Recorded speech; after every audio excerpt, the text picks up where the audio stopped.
the DT12. 36 conductors. And I'm gonna teach you how to change that. This is called the back shell. This is called the back nut. And this is called the strain relief. We're gonna keep it light, and so we're just gonna call it this guy, that guy, the other guy, and the ring thing. And then we're gonna go right to the connector where the work is. And we're gonna need a 330 seconds to unlock that to remove the shell. Let's go to the bench. Before we can do the DT12 connector, we have to run over a couple of terms so that we're all on the same page as to what I'm saying when I'm talking about this soldering stuff. So look, if you notice, as soon as you clean the tip, the temperature drops like 50 degrees. Then it struggles to find its way back up. And there, 700, right back to where it should be. Tin it means we just want to put a little bit of solder right on the tip of it like that. Load it is completely different. Load it is like I'm going to put a whole bunch of solder on there because I'm going to do an XLR and I'm going to leave some solder behind. So if I say we're going to load it, that means we're going to put as much solder on there for whatever mission we're working on. So load it fat for an XLR, you might just need to tin it a little bit to work on a board level stuff. Okay, so that's the difference between loaded and tin. So you pull it, you clean it.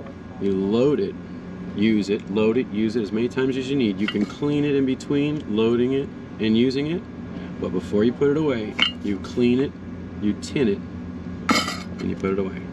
You're always going to need a third hand. So when you're holding something in your hand and you need to do this, I always take this time to set up this little Tenant Station. This is like my little third hand. When I need it, I can just touch it and it's right there. So having that extra solder available when you're doing this connector will save you a lot of headache. If we're going in on an XLR, we want you to load it up as much as you can and then leave it behind. Just like that. Done. That's loading it, use it, then clean it, tin it, and put it away. Let's get to the DT12 connector. We are going to prep this DT12 connector. You got to do 2 full passes when you are heating these up and leaving solder behind. I'm going to show you how to do this. Basically, we're going to load it up. On the first pass, we're going to load and we're going to leave solder behind. That's what we're doing, right? We don't want it perfect. We'll come back and clean it up after the fact. But we want to load it and use it. Load it and use it. Load it and use it.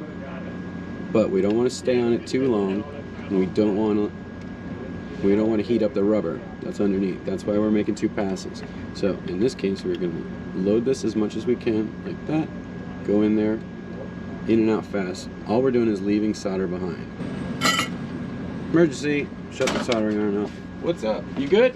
Always remember, as soon as someone interrupts your soldering, you turn off your soldering iron before you leave your bench. Alright, I'm back. Let's finish up this connector. Let's finish up this first pass, and then we're going to go back around and clean them up. On the second pass, basically all I'm going to do is tin the tip and touch the top of the cup. And solder normally travels towards the heat. So all I'm doing is using the heat of the soldering iron to draw the solder up into the cup and to release that little bubble. Tin it. Touch the top of the cup just like that. So the first pass, just making the solder stick to the cup, and on the second pass we're cleaning it up and we're done. Clean it, tin it, put it away. Slide the compression lock and ring onto the cable, then slide the body of the connector onto the cable. Now we're going to prep the wires. First, cut the heat shrink and slide it onto the wires. Using a stripper, remove the insulation and then twist each bare wire. Next, we want to prep the connector. Secure the end of the DT12 connector into the vise and set up a third hand to hold solder. Make 2 passes to tin the pins. Basically, we need to clean up any mistakes like the one I made right here. I loaded up too much solder on this pin and it dripped. So to remove this drip, first I'll try to draw the solder to the heat. I'm using the tip of the iron to heat up the mistake and try and draw it away from the other pins. When this failed, I then tried to cut it out using diagonal cutters. When this also failed to remove the drip of solder, I brought in the big gun, the solder sucker. This always works. Then I just go back and touch up these 2 pins. Now use the tip of the soldering iron to draw the solder up into the cup.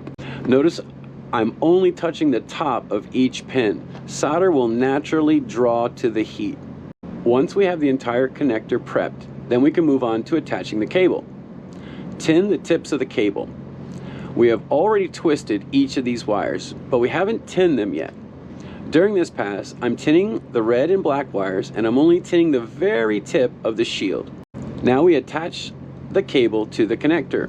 Pro tip: spring clamp the cable directly above the new connector. I cannot stress this enough. I always spring clamp the cable directly above the work area. This ensures that the end drops right down over the pins.